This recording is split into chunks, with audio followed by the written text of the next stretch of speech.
Hello, my name is Riley. This is a video about how to pick a domain and purchase a domain. And I'm here with Jeff, who is over there somewhere.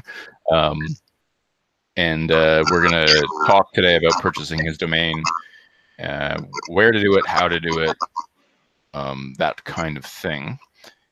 And the first thing that I guess I want to deal with is whether or not to buy a domain separately from your hosting package. And so for people who don't know what the difference is, the domain is just your web address. Your hosting package is where your site is actually going to be physically located on a server. And we're presuming that everybody who would be watching this will not have their own server. So that is a sort of an open-ended question that doesn't have a definitive answer, but I think we can get closer to it, an answer. And so I'm going to take off presentation for a minute. So at some point before we were talking, Jeff, you said that you had thought about the possibility of having other websites, right? Right. And so basically the issue here is that if you just had one, if you were going to set up one website, I would say to you, all right, I'm putting presentation back on because it's jumping back and forth for some reason. If you were going to have one website, I'd say absolutely the only thing really makes sense is to buy your hosting and your domain together. I mean, unless the hosting company is charging you some outrageous rate, there's really no point in having them in separate places. However, if you were thinking of having 5 or 6 or 7 websites, it might make sense, unless you were really satisfied with your current with the hosting company you're going to work with, it might make sense to have your domain separately. Especially, like, basically, there's so we talked about this the other day when we were not recording, but basically, it's way easier to switch your hosting than it is to switch your domains. And so, if you want to have, if you're not sure you're satisfied with your hosting, or you want to have a bunch of websites and they may be hosted different places, you want to start with a domain provider for your domains rather than and a domain provider that's going to be different than your site hosting provider. Exactly, because there are lots of things could go wrong. For example, or the other thing, not just multiple websites. Say you wanted to grow your website a lot for some reason. Like, say you start with a 5-page website, and at some point you have this idea that it's going to require a lot of web pages. You sell service packages or something like that, and you end up, you're gonna have a lot of web pages, and your site becomes popular, and you start getting a lot of traffic, and your hosting plan to upgrade, it's going to be some ridiculous increase in cost that doesn't make sense, and you want to switch hosts. If you have your domain somewhere else, all you got to do is switch hosts. If you have your domain at that host to begin with, you got to do both, and that's could be very annoying. So, I mean, the counter argument is like ease of billing, like convenience. You go with one domain name, one host. You get it through the hosting domain, and you pay them the separate fees. They're separate fees, but like that's it. You do this one thing. You're not dealing with 2 separate companies. You have essentially 2 different bills, but like probably purchased around the same time, so it's essentially the same billing cycle, and like that for some people that's more convenient and preferred. I don't know how you feel. The point is, it's harder to unravel later on than it is to set it up correctly from the beginning. Yeah, it can be quite a pain to unravel it if you have everything tied together and you have talking about, especially more than one site. It's not the end of the world by any means, but it could be. Switching domains is annoying. And switching domain providers. What percentage of people do you think out there actually have more than one site? I have no idea. That's a really good question. I think a lot of people probably have one. A lot of businesses have one site. It's really tempting to have more than one site. I'm guilty. I have 5 of my own, I think. It's not about being guilty. It's about, you start thinking of what is the site for. I mean, mostly it's for, at minimal, it's to have a presence on the web and for people to find you, or to people to go to see, verify that you actually exist and you're legitimate. I just had a conversation with a provider recently that said for me to use them as a service, I actually have to have a website that is secured and SSL'd and everything, meets all their standard. And there are some other requirements, but that was one of the requirements. If that doesn't exist, but I might not want to use that as my real marketing website. So, and when you look at what a website is, it's marketing. I mean, I think the days of people putting personal websites up just for their own fun and here's me is pretty much over. And people are putting them up because they're selling something, promoting something in some kind of commerce. So when you get over the hump of your first site, you go, wait a minute, what about another one for this? And what about another one to approach it from that? And what about, we just came up with this really, really clever name, like what I've just come up with, which is, and somebody literally wrote this on a pad of paper for me. I don't know if you can see it. Yeah, we can see it. Computer dude. Yeah. So, and of course, I have other sites promoting what I do, but this one was really clever. So why not use this one also and use it as kind of my sandbox to spout off my opinions and whatever. Maybe somebody will see it and say, gee, maybe he's somebody we got to hire because he seems to know what he's doing. Yeah. So yeah, I think it's probably unrealistic to think that somebody's going to set up one site and never do anything else ever again. Fair enough. And I mean, so that was what happened with me. I had the intention of setting up one site, and now I have 5 or something. Or I don't even. Would have to like count them out to know exactly whether it's 4 or 6. I can't, because I don't use all of them. I forget that some of them exist. I put them up and then forget they exist. Okay, I mean, so in that case, I would say, from my opinion, even though I'm a hypocrite and I didn't do this myself, is that it's better to have your domains in one place and your hosting in another place. Now, I'm a hypocrite. I currently I use DreamHost at the moment, and I have purchased my domains through DreamHost. But when I first did it, I would say I was less knowledgeable about today. things. You wouldn't do it that way because you've learned other things. Yes, absolutely, that's true. And then the other thing is that I made a ridiculous commitment to my hosting company because they gave me a huge discount. So I was satisfied enough with them that I paid for like a decade of hosting. So, I mean that's just it's not necessarily the right thing to do, especially if your website's going to grow.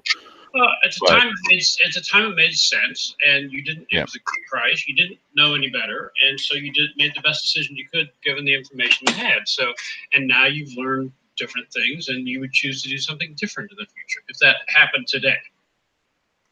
Yes, and I also, I mean, basically the main reason that I'm not worried about it is because I don't have any intentions on switching hosts anytime soon.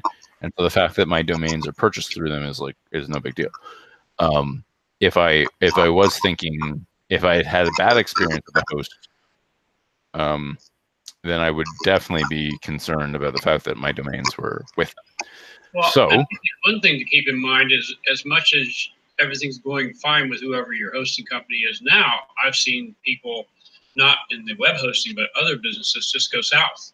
They just fall apart. And no matter of trouble tickets and complaining and talking and anything ever resolves it, and you end up with a situation where the service just doesn't work, and it doesn't look like the efforts, either they aren't making the efforts they say they're making, or the efforts they're making just aren't having any effect. And at some point, you have to say, this isn't just out here for my own personal fun. This is actually out, even if it is, but I'm spending money on this, and I'm depending on this to promote my site. And if I tell a customer to go here to take a look at something, or they just want to legitimize me by looking at it, and it doesn't load, or it loads slow, or it looks wrong, or you get SSL warnings, or something about it, at some point you have to make a decision that you got to go somewhere else.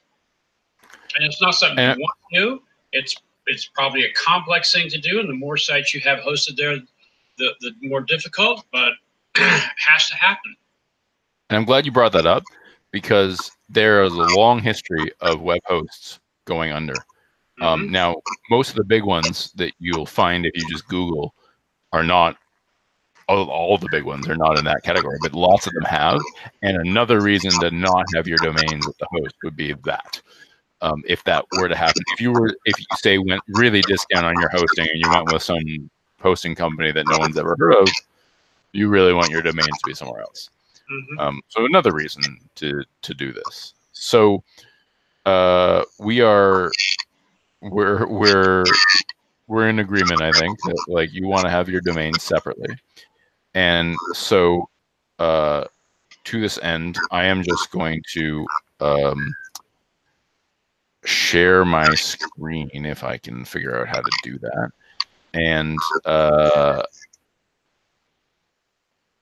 And jump out of here. And basically, there are all sorts of domain sellers out there, and as you can see, lots of them advertise, tons of them advertise. We're in Canada, and there's plenty of them in Canada as well. Funnily enough, when I Googled this, two of the biggest in Canada, they appear way down. So Namecheap down here. I don't even see NetFirms, which is interesting. That's funny. Anyway, but GoDaddy is probably the most famous domain company in the world. They do hosting and domains. They advertise more than just about anybody else on TV. Certainly, I think they were doing stunts a really long time ago, and they sponsor people. Like they've had a bigger public presence than just about any other company I can think of in their space since I can remember. The thing about domain names is that they used to really be a really big deal, like Visa.com or whatever. They're no longer a really big deal. Here's an example.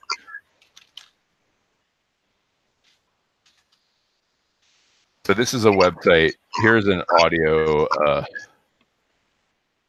podcasting platform. Its URL is tryca.st. It stands for TriCast. The program's called Cast. It's not tricast.com. It's not cast.com. It's TriCast. Like literally type it in with a dot. That's where domains have gone. You do not need to have, yourcompany.com necessarily.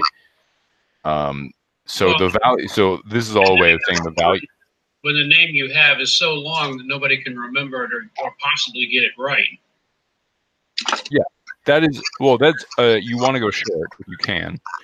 That is absolutely a good point. But my point was more that the value of them, that there was a bubble, there was a domain bubble like 10, 15 years ago, and people were buying domain names for thousands of dollars, millions of dollars in a few cases, but hundreds of thousands of dollars, tens of thousands of dollars, thousands of dollars. None of this makes any sense. It was a bubble. People have long learned that it's your site that matters. It's not where the site is located. If you have a good enough website with things people want, it doesn't matter what your domain is. Obviously, if your domain is 26 letters long plus .com, that's a hurdle that you've created that's unnecessary.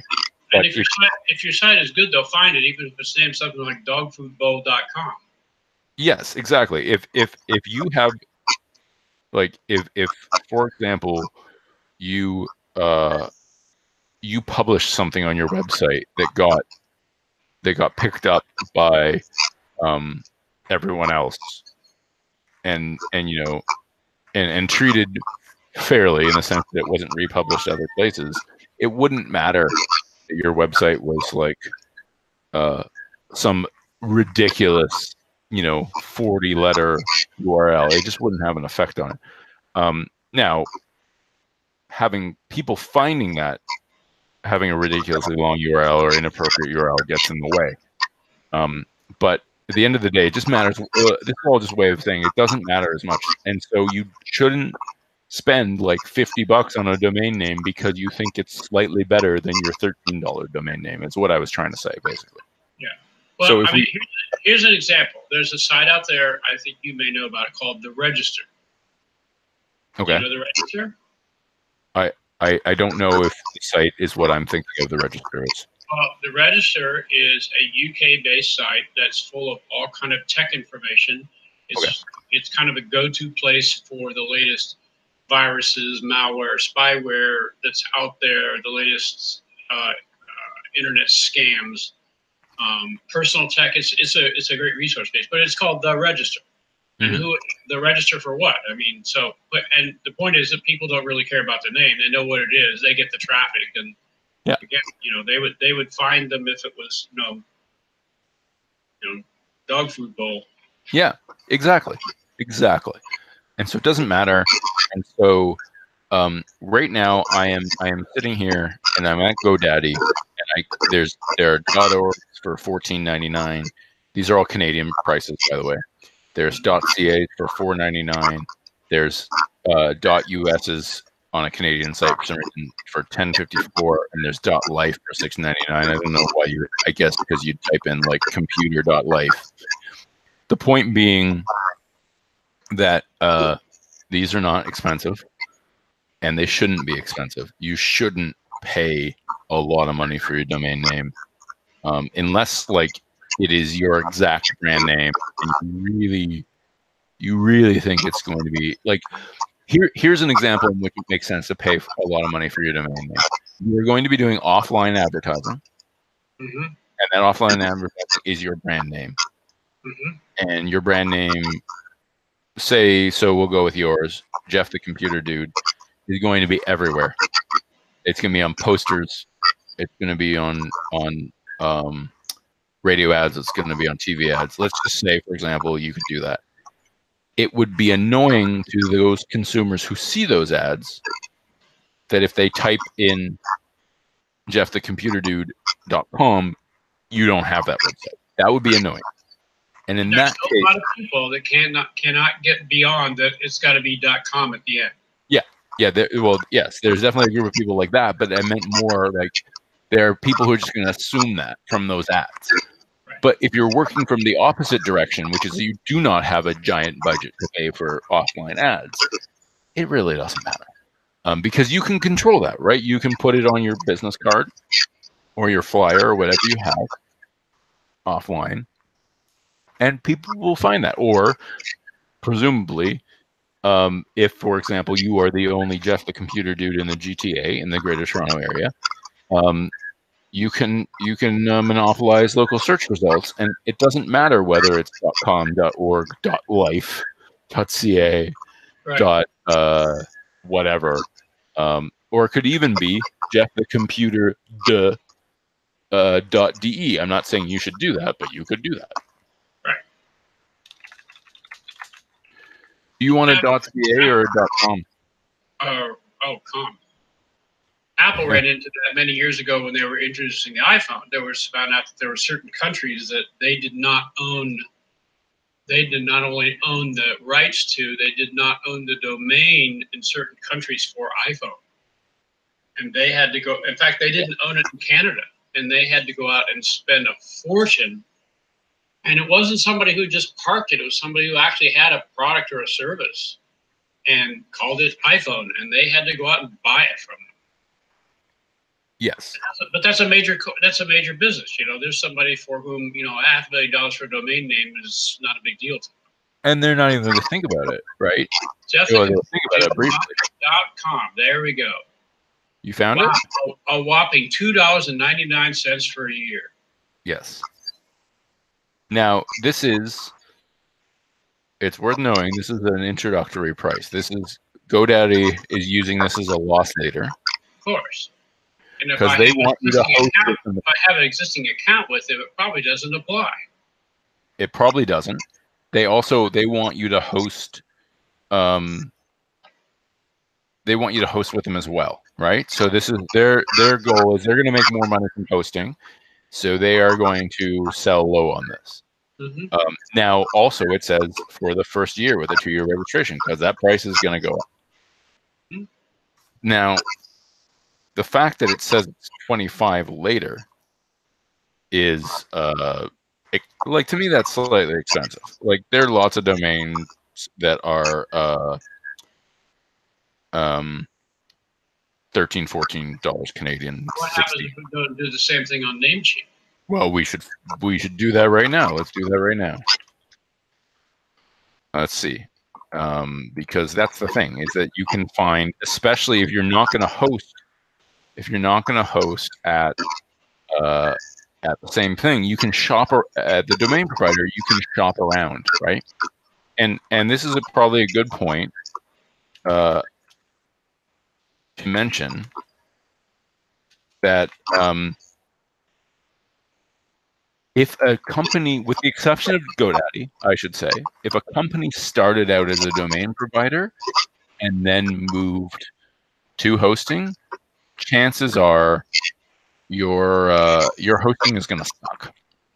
So if you do want to bundle your host and your domain provider, please go to a host and buy the domain through your host that you like. Because your domain provider, for example, Namecheap or someone like that, who's going to offer hosting is not their business initially. It's become their business. And I'm saying this from experience. I have used to supervise a bunch of sites that were hosted on a company that began as a domain provider, and their hosting was awful. Their support was awful. I would never do that ever again. So if you're going to buy a domain through a domain provider, with the exception of GoDaddy, whose hosting is fine, there's nothing wrong with it. It's not great. I have a curiosity question. Sure. As you look at the different domains as they're listed here, to the left of them is a little, well, they just disappeared. There you go, a little icon. Yeah. Any idea what those mean, or are they just decorative? They're decorative. I see. Okay. So here's a real price of what it really costs. Where GoDaddy was doing $2.99 a year, that's a promotional price, and it's probably going to $25 later. Yeah. They're saying here it's $8.88, and even later, and it's like, I can't. It's so small. What's it say? It says something about $10.98. This is retail. So they're claiming that they're giving you a $2.10 discount. So, but the good news is it's not talking about going to $25 a year later on. Yes. And that's what I don't like deals like that. I don't, this is like Bell and Rogers, oh, we have a promotion on for the next 12 months. What happens after 12 months? We don't know. So that's why GoDaddy is not necessarily the best choice, is because they get away with that because everybody knows who they are, right? People going to, and then the other thing is, of course, they see that price and people are like, "Ooh, $2.99," and don't bother reading the fine print. All of a sudden next year the thing goes up to $25. Your credit card's billed, and you're going, "Wow!" And $25 for one domain might not be a big deal, but what if you've got multiples out there, and all of a sudden you get? It is a big deal. Look at these prices: $9, $12, $9, $1,100 because this thing doesn't exist yet. $13. Is that really $1,100? Yeah, but that's it's a .dev, and it's just they're apparently going to give it to you before it maybe is available. I don't know what early access means. Reservation, and it's the same thing probably with .ai, artificial intelligence. Yeah, these are stupid. Like, these are for people who are like, have too much money down the rabbit hole and want to buy that. Sort of like certain people we know who go in and buy every domain possible and every combination of something so that they can own it. Now, this retail thing might be what they're claiming. So I'm not obviously going to buy this right now, but I'm going to add to cart, and I want to see what the so there's a slight fee on it. Of what? Oh, just so Canada has special rules about domains, which we should probably briefly address. In Canada, you can't flip domains like you can in other countries. You have to hold on to them for 2 months. So, and there's a registration fee. So that there's a registrar of domains in Canada that keeps track of it, and that's what ICANN is. Right. Now, are there not also some requirements to have a .ca? No, that's one of the that's a sort of an old wives' tale a little bit, but basically for a long time everyone sort of wanted it was considered the ideal that everyone would have their own .country, and the problem is with that is that everyone liked .com more than anything. Okay. But in the end, listen, it may not be the case anymore, but I just thought there was a time when you literally did have to, you had to prove that you were actually here and that your business or what you were doing is actually here, and you had to produce affidavits or some kind of proof. Now that may be completely changed. Yeah, if that existed, it's changed. I think that was the goal, but now, for example, that website I just showed you, the .st, all the country codes are being used by all sorts of people now. Now, how they rationalize that or how they defend it, I'm not exactly sure. Say, for example, you use Iceland's country code and you don't have a business in Iceland. I don't know if that's possible.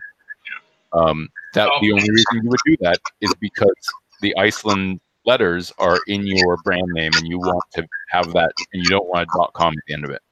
Right, and a few years ago, somebody actually bought the .me, which technically was, I think, something like Macedonia or something like that. Yeah.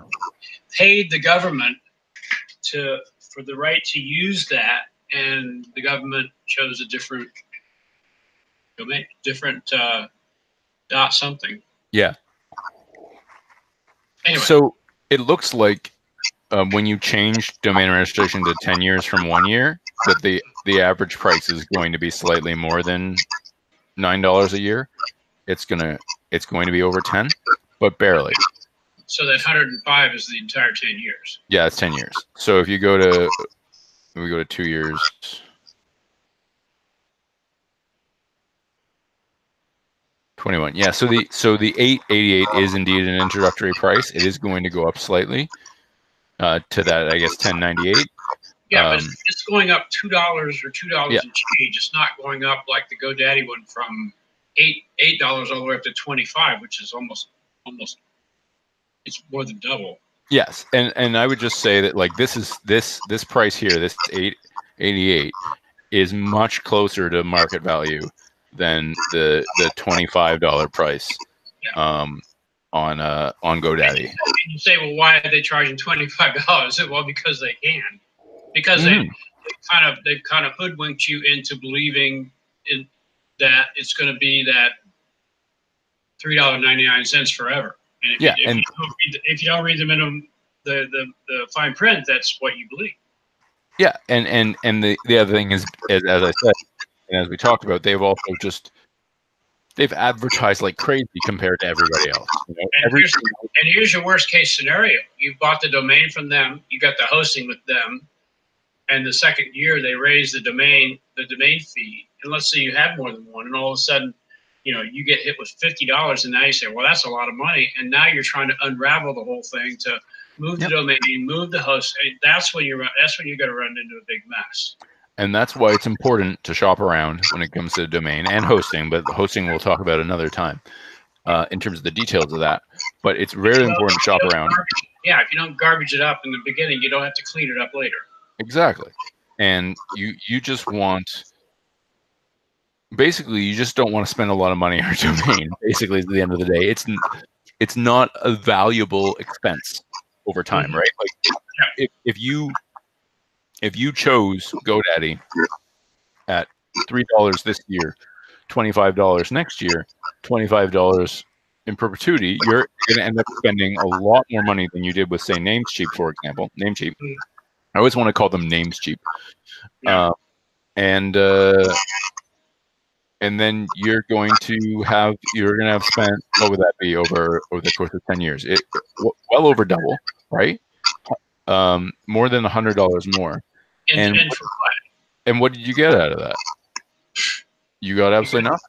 You get a reminder email every once in a while from them to upgrade to buy an additional service and additional protection, all the aspects. Yeah, they all do that. But yes, that is true. So I don't think we need to actually go through this. People know how to shop online, right? I mean, you basically just...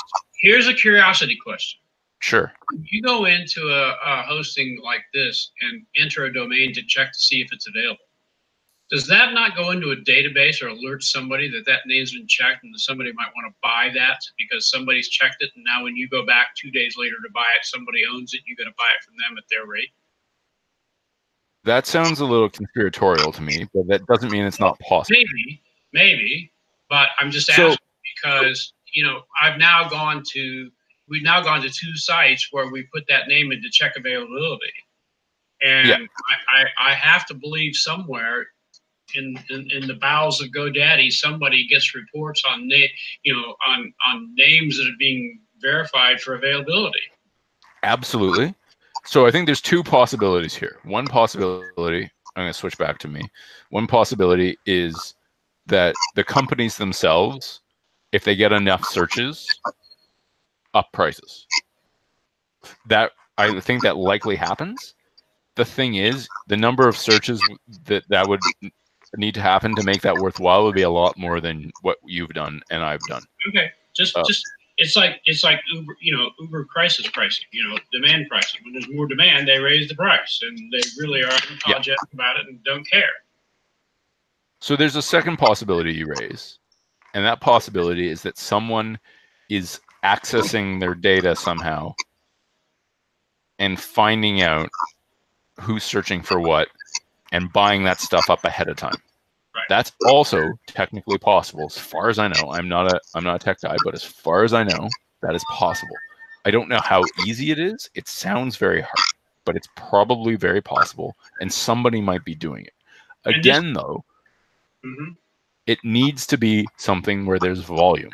If there's no volume, there's no value, right? Like, it's like if in order for someone to be like, oh, I got to snatch up jeffthecomputerdude.com before he gets it, they would need to be doing this, A, and B, they would need a lot more people searching for that domain and not purchasing it. I'm going to play devil's advocate here and go down the rabbit hole just for a couple minutes on this, just to expose this stuff. So, A, these people are technology-driven companies. They have ways of doing this in the background, automated way that no human intervention even has to happen. B, because they're in the industry, their price for the registering a domain is probably possibly 1/100th of what our cost is. So they could, we're saying that their actual cost could be something like 25 cents a domain. And it's not much, whatever it is. Yeah, what I'm saying is, I'm just saying it's possible. It is a concern of mine. It's kind of like a credit report. The more often you check your credit report, it's not just checking your credit report. There's an entry made in your credit report. You check your credit report. And the more times you check it, it actually lowers your score. So, I mean, we're in the day of automation where all kind of big data stuff is just scooped up as a matter of, just the way things work. And once they get the initial setup of doing this together, they can just do. That's my only concern. And I guess at this point, do we really want to go to a third place and check one more time? I mean, my inclination is check 3 places, find the actual real lowest price, not the promotional introductory offer, and buy it. And then it's done. And then nobody else can come in and take it. Yes. And here's the thing. 888, 1098, those are reasonable domain prices. Yeah. you might get somewhere that's cheaper than that, maybe. But like, I've purchased lots of domains in my life. If you're that cheap, you shouldn't be in this business. 1098 is good. 1098 Canadian is a good deal. So my point is, you said, oh, it's volume, but what if they see, oh, it's been triggered on 3 different search, and I got to believe at some point, and they'll never admit this, that they're all colluding in the background, and it's like all the grocery stores, price shop each other. They know what they know what their competitors are charging for, a bar of soap or a bag of oatmeal. They know. They can look it up and see it. And it's the same thing here. I've got to believe there's even might even be some clearinghouse for this stuff. So I'll give you an example. There used to be a company, I don't know if they were around anymore, called Arbanet. And when you were in the voice over IP business and you found that you had to occasionally send calls over to, Uzbekistan, and you really didn't have enough to go make a deal with a provider in Uzbekistan that, is to say, hey, we want to send 100 minutes a month to you. They're going to laugh at you saying, no, we want 100,000 to start having a conversation. Where do you go? Well, you can go to your local retail provider who's going to charge you the highest retail rate off the shelf, or you can go to a clearinghouse like Arbanet, who has already made these deals with all these people. They're an aggregator, and you get to choose the different levels of quality of service. You can get the crappy quality for really cheap. You can get the intermediate quality for a little bit more, and you can get the platinum quality where every call goes through the first time, every time, and works, and the audio quality is 100%, and that's the highest price. So I would think that not be surprised if some of this is going on in the background of all this domain stuff. Yes, it's very possible. I would say that, again, I'm not sure your domain is in demand enough for them to care in this case. And also that I think, in my personal experience, 1098 is a really good deal. I know, I'm aware of companies, and me personally have paid more than that for many domains. Now, not $25, but like 16, 15, 14, 11's good. Well, my point is, what I'm, my site that we're looking at on is not, we're not poking the bear. But when you go to the third place to check availability, you might be nudging the bear a little bit, saying, hey, what's going on over here? If it's a totally automated process, it just happens before you know it, and the next time you go back to claim it, it's taken. And now you got to go to some arbitrager and pay their rate for it. Anyway, that's. I think that happened a lot more like 10, 15 years ago. Okay. Where there was like fights over this stuff, right? Because people thought the value was in the URL and not in the website, which turns out to be not true. But that's what they thought. Yeah. Anyway. I think pets.com learned that. They had a great domain, but the site sucked and they eventually went bankrupt. There you go. Yeah. And there's lots of those stories. And that's the thing, is like, people thought, oh, I have this domain, I don't need to do anything else, or I don't need to do a good job on the website. Turns out that is not correct, as you just pointed out. I would say everybody knows how to purchase online, right? Like you're gonna have to create an account, obviously, and then you have to have a credit card or a debit card you can use online in order to make this purchase, or PayPal or equivalent to PayPal. So I don't think we need to show that part. Okay. Though if anyone watches this and wants to see that part, they can always leave a comment and we can make a video of that, or I can make a video of that. But anyway, I think unless you have any other questions about domains, I think we're done. I think at some point it'd be good to talk about the mechanics of one of the things I think the domain hosting company does is that's where you go tell it where to point the domain. Yes. We are going to get into that. That is a hosting related thing. There's one other, actually, you can talk about what A records are and MX records are. Yeah. And domain, well, anyway, we'll get into that in the hosting. The other thing you just reminded me, actually, is domain privacy. I guess I should spend a moment talking about domain privacy. every domain provider out there is going to try to upsell you on privacy. Mhm. Some of them, like Namecheap, are going to offer it for free for your first one. Some of them are going to add a little tack on, a couple bucks per year. It's not going to seem like a big deal until 10 years later. Why would you do? Why do you need domain privacy? Well, basically, when you buy a domain, your information is public. It's going to be in something called Whois, and your name. Look up who you are, and your phone number, your contact email, all that information. Your contact email, right. For sure. Your phone number, I don't think so, but your email for sure. Okay, I've seen the Whois information, and I've actually seen it to the point. Well, no, mine that I use is more IP based, IP address. And when you look up IP addresses, then they show you that it's who they actually show you then who the provider is, where they are, and their actual physical street address, a phone number, an email, mostly for abuse. Yeah. So basically, if you don't want your name and your email address on Whois, and you will get spammed if it's up there, and not a lot, but you will get spammed. You can also put, an email address you don't use normally, but you do have to be like for Canada, you have to be a real person, generally speaking.